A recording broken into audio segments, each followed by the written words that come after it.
Cette année, la Parashat HaChodesh coïncide avec le jour même de Rosh Chodesh Nissan, ce qui donne une résonance particulière au premier verset de cette parasha qui nous dit HaChodesh Hazeh Lachem Rosh Chodashim et dont l'un des sens est cette lune que vous voyez, eh bien, constituera pour vous le signe de ce qu'on appelle la néoménie, Rosh Chodesh, le début du mois.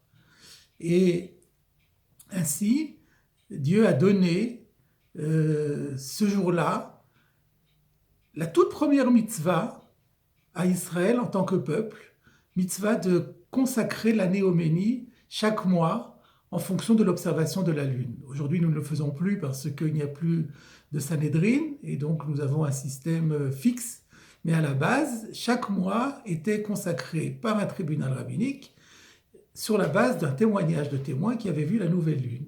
Et donc c'est le premier verset de Chodesh Hazeh Lachem qu'on va lire le jour de Rosh Chodesh. Donc c'est magnifique. Et c'est l'occasion de nous poser la question de savoir, mais pourquoi cette mitzvah qui paraît relativement anodine a été choisie pour être la toute première mitzvah qui a été donnée à Israël en tant que peuple. Le second sens de ce verset, qui est peut-être plus connu, c'est que Dieu nous dit que lorsque l'on va compter les mois, on comptera le premier mois Nissan et tous les autres mois seront comptés à partir du mois de Nissan. Dans la Torah, les mois ne portent pas de nom. On dit ce fut le deuxième mois, le troisième mois, le quatrième mois. En fait, quatrième mois compté à partir de quand ? À partir du mois de Nissan. Et pourquoi alors à Chodesh Hazeh, ce mois sera Rosh Chodashim, la tête des mois. Et pourquoi ce mois a-t-il été choisi pour être le numéro 1 ? C'est tout simple, puisque c'est ce mois qui a connu la sortie d'Égypte, et à travers la sortie d'Égypte, la constitution d'Israël en tant que peuple. Jusque-là, Israël était simplement une collection de tribus, et ces tribus, une fois devenues autonomes, ont constitué un peuple. Donc c'est le premier mois de l'histoire de ce peuple. Il est donc tout à fait cohérent que l'on prenne comme origine du compte chaque année le mois de Nissan. Par contre, il y a dans notre verset une anomalie surprenante. C'est que le verset n'est pas fini. Et le verset poursuit en disant « Rishonu lachem le chodche hashana ». Ce sera le premier par rapport à tous les mois pour vous, par rapport au mois de l'année. En d'autres termes, le verset a l'air de répéter exactement la même chose. Il dit 2 fois la même chose. Ceci est impossible et impensable lorsqu'il s'agit de la Torah. Comment comprendre cette redite ? Alors l'idée la plus simple, c'est de dire que la Torah nous dit, non seulement au niveau du compte, vous démarrez le compte des mois chaque année à partir du mois de Nissan, Nissan étant le premier mois, Iyar le deuxième, Sivan le troisième, etc. Mais à part cela, Nissan surpasse en importance tous les autres mois. Donc il y a 2 idées. Il y a Rishonu Lachem, c'est le premier, on le compte à partir de lui, mais Rosh Chodashim, il est à la tête des mois, c'est le plus important de tous les mois. Et qu'est-ce qui fait l'importance de ce mois par rapport à tous les autres ? Eh bien, nous l'avons vu, parce que c'est le mois de la délivrance d'Israël, et c'est le mois de la constitution d'Israël en tant que peuple. Toutefois, d'autres commentaires ont été proposés, et notamment, il y a un commentaire étonnant du Shla HaKadosh, Shnei Luchot HaBrit, un ouvrage très important, kabbalistique, du XVIIe siècle, de Rabbi Yeshayahu Ravitz, qui propose une lecture spéciale de ce verset, qui est Chodesh Hazeh Lachem Rosh Chodashim. Ce mois est une collection de Rosh Chodesh. C'est-à-dire que tous les jours de ce mois de Nissan ont un statut de Rosh Chodesh. Alors, ils n'ont pas un statut de Rosh Chodesh par rapport à la prière de Moussaf, par exemple, ou à la sortie de la Torah. Mais leur statut de Rosh Chodesh se traduit par le fait qu'on n'a pas le droit de jeûner durant le mois de Nissan. Et que toutes les supplications quotidiennes, les tachanonim, nous ne les faisons pas tout au mois de Nissan. Et de ce point de vue, on peut dire que chaque jour du mois de Nissan a un statut de Rosh Chodesh. Il est intéressant de savoir que le Gaon de Vilna propose la même explication, sauf qu'il complète aussi l'explication de la fin du verset, Rishonu lachem le chodshi hashana. Il y a une exception à cette règle, c'est que le premier jour du mois de Nissan, lui, n'aura pas le statut de Rosh Chodesh, et il sera considéré comme n'importe quel jour des mois de l'année, en ce sens que, paradoxalement, le premier jour du mois de Nissan est un jour où on a le droit de jeûner, et d'après certains, il est même recommandé de jeûner ce jour-là.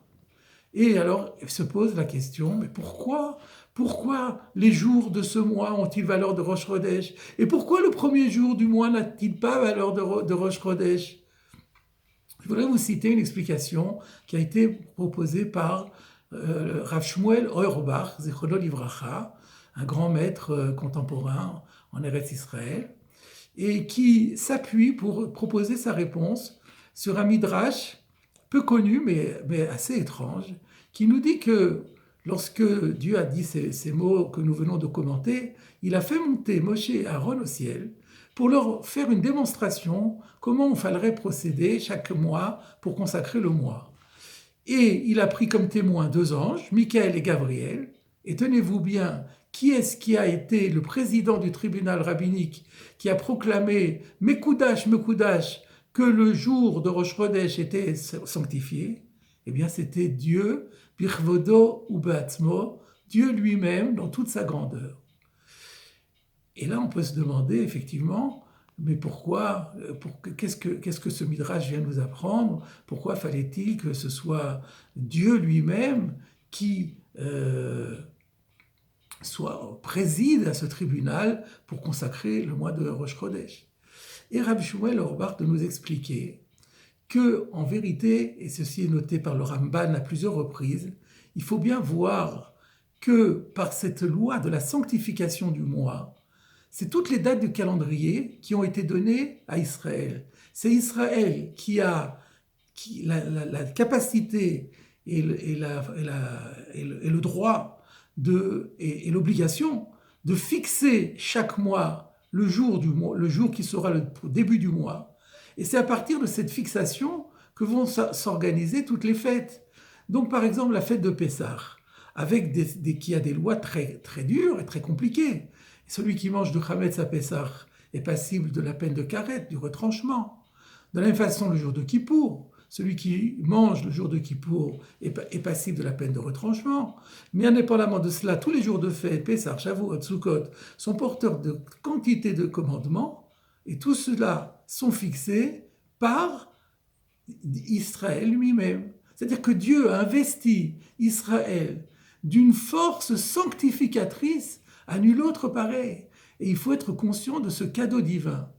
Mais cependant, justement, comme c'est un cadeau divin, Dieu donne à l'homme, mais il faut bien toujours se rappeler que tout ce que nous avons, c'est Dieu qui nous l'a donné.